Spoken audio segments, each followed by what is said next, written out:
antara ayat yang terakhir tu menunjukkan anjing ni maknanya suci. Anjing ni suci. Lepas tu dia mono kata pula, lepas tu apa ya dalam hadis ni banyak sebut siapa dia perah anjing dalam rumah dia, malaikat tak masuk. Siapa dia perah anjing, dia kurang 2 qira amalan dia tiap-tiap hari. Hadis-hadis tu nak mana? Imam Bukhari jawab, hadis-hadis tu nak ayat pada ketika tak boleh tu lah. Ketika Nabi larang tu, kalau langgar Nabi lagu tu lah jadi. Tetapi kan dalam hadis tu sendiri ada ayat kecuali anjing untuk menjaga tanaman, anjing untuk menjaga binatang ternakan, anjing ya ada faedah lah. Tu tidak termasuk, tidak hilang. Bermakna Nabi SAW sebenarnya ada benda lain yang dia maksudkan itu. Bukan maksud tak boleh patai anjing tu dah. Kalau anjing tu untuk buru, anjing tu untuk jaga rumah, anjing tu untuk jaga tanaman, untuk jaga binatang ternakan, dalam hadis sendiri ada sebut, tak apa hak tu. Maknanya hak tak boleh tu kerana terikut-ikut dengan budaya asing. Tak ada faedah, menyusahkan orang pula, salak orang, hambak orang pula. Nah. Saya sendiri pun kena hambak juga ke anjing dulu. Nah. Masa budak dulu. Di India tu banyak anjing. Nah. Sekali tu dia bunyi gong gitu dah. Kita pun lari, darah tak kira lah masa budak. Anjing tu darah hambak dah. Tapi kita tahu kaedah dia. Kita tahu petua dia. Kau nak masuk dalam kawasan lain, tak pergi lah, berhenti sekat tu lah. Dia tak pergi. Supaya lah ayah bapak dia apa ni, hagah tu tempat dia. Dalam kawasan lain pergi hambak kat orang pula lah dia. Anjing ni pun lagu tu juga. Lagu tu juga. Lagu tu tak ada faedah nak perah awak ke dia. Memanglah menyusahkan orang. Patutlah kurang pahala apa.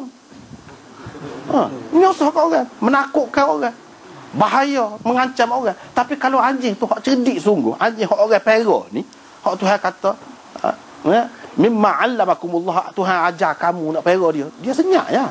Senyap. Supaya orang hak berisi sungguhlah. Dia senyap. Tapi bui sekali tu kenalah dia. Hak kecek banyak ni tak itu mana dah. Jadi cuba tengok. Anjing tu dia senyap. Dia tak ada bunyi. Suruh buat kerja buatlah. Dah ke dia. Mana anjing ni makhluk yang begitu istimewa. Tiba-tiba kerana suatu hadis ahad yang tidak jelas lagi, ulama pun masih khilaf dah. Siapa kita nak menyingkirkan orang Islam daripada faedahnya? Rugi besar tu, tak kena tu cara lagu tu.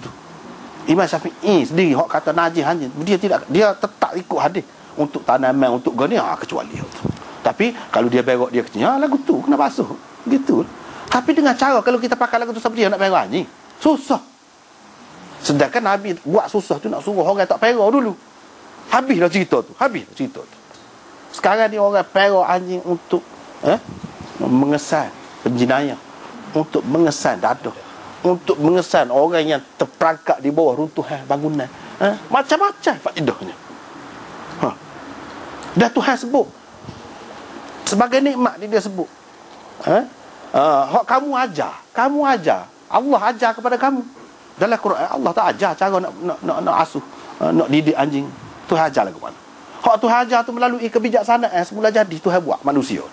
Hak ni ilmu ni boleh ke siapa? Boleh ke orang kafir, bukan boleh ke orang Islam. Orang Islam tak belajar. Padahal dalam Quran Tuhan kata mimma 'allamakumullah. Kepandaian tu Tuhan ajar kepada kamu. Semua kepandaian yang lain-lain kita buat gitu Tuhan ajar belaka ni. Apabila kita belajar mengikut kaedah dia, mengikut sistem dia, kita akan dapat. Tuhan kata dia ajar, tapi kita orang Islam tak boleh belajar. Tak erti. Adakah patut? Boleh ke orang kafir? Dia buat menegak pula. Kita tak cakap menegak susu saja. Dah. Susu pun dia kau kafir juga. Dah. Susu lembu, susu apa kena import. Nah. Kita sendiri tak perah. Ketinggalan semua. Usahakan nak perah anjing. Orangnya kaya raya dengan perah anjing. Anjing yang dididik, dilatih, diajar tadi tu, mahalnya reganya seko-seko tu. Kita tak. So, pasal apa? Pasal tadi tu cara akibat daripada tak kena faham agama ni. Kalau kena faham, dia boleh jadi suatu perkara yang memajukan kita, kemuncak kemajuan. Tak tak kena gaya, kita jadi bawah pada orang lain. Kalau tak kena faham. Itulah benda tu. Di setengah-setengah negeri tu, di negeri salji tu, dia dijadikan sebagai ni, menarik ni, kereta luncur. Kereta luncur. Anjing tu tarik berapa ekor. Tengok ada banyak faedah. Kita duk kira kita tengok tempat tak ada anjing ni, kita kata nak gapo. Jangan fikir gitu. Islam ni untuk semua orang, untuk semua manusia di setiap tempat. Barulah kita nampak faedah dia tu. Kalau kita fikir lagu tadi, tengok lagu tadi, apa lagi imam besar ni, Imam Bukhari, dia buat lagu ni, dia ada maksud dia. Gitu. Dan baru ni kita sebut dah, tapi mungkin setengah-setengah tak ikuti kan. Apa ya dalam Quran ni ada sebut tentang anjing. Padahal binatang al-jawarih ni tidak semesti anjing.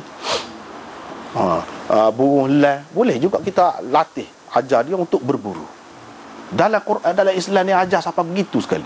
Tidak semesti harimau misalnya, harimau kumbang untuk buat, boleh guna. Bukan anjing saja, tapi disebut anjing. Dan dalam hadis ni pun sebut anjing juga. Orang tu masuk syurga kerana kesia kepada anjing. Apa lebih anjing? Sebab apa? Banyak tempat dalam Quran pun ada sebut tentang kehinaan anjing. Anda sebut in tahmil alaihi yalhath au tatrukhu yalhath. Kalau kamu hambak dia pun dia jelai-jelai juga. Kalau kamu biar elok ke dia pun dia jelai-jelai juga. Mana keadaan orang tak erti, keadaan orang yang tamu. Itu dia satu segi dia sebut.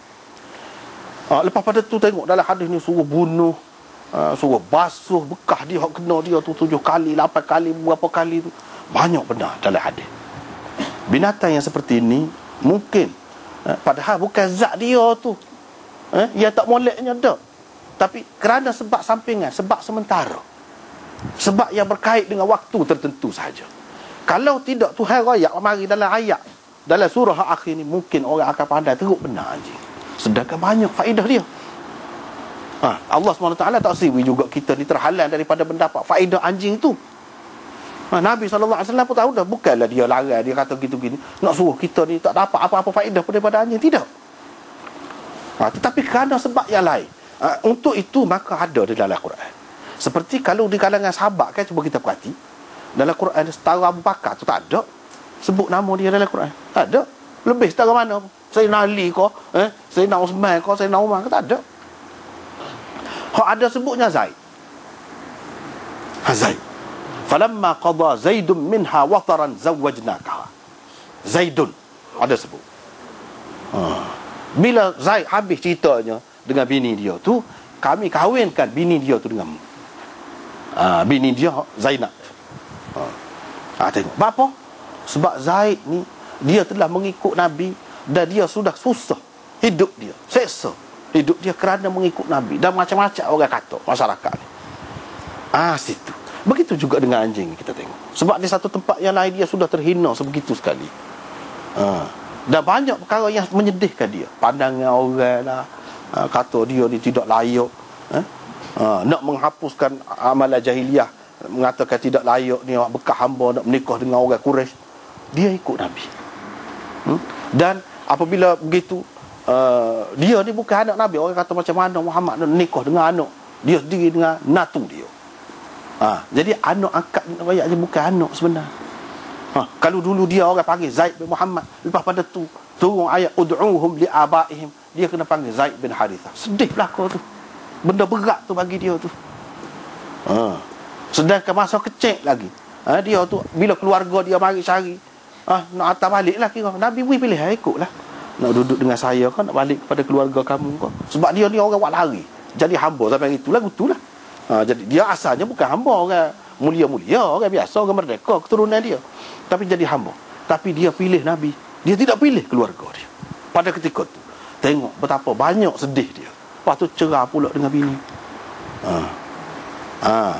Lepas tu Nabi kahwin dengan isteri, orang duduk kata macam-macam. Itu sebab itulah dalam Quran sebut lah sekali sebut. Tapi orang lain hebat-hebat tak sebut. Begitu juga anjing, kalau tidak jadi teruk benar, sekurang-kurang terhibur hati dia. Ada dalam Quran, terhibur hati dia ada dalam Quran. Anjing ni pula betul juga.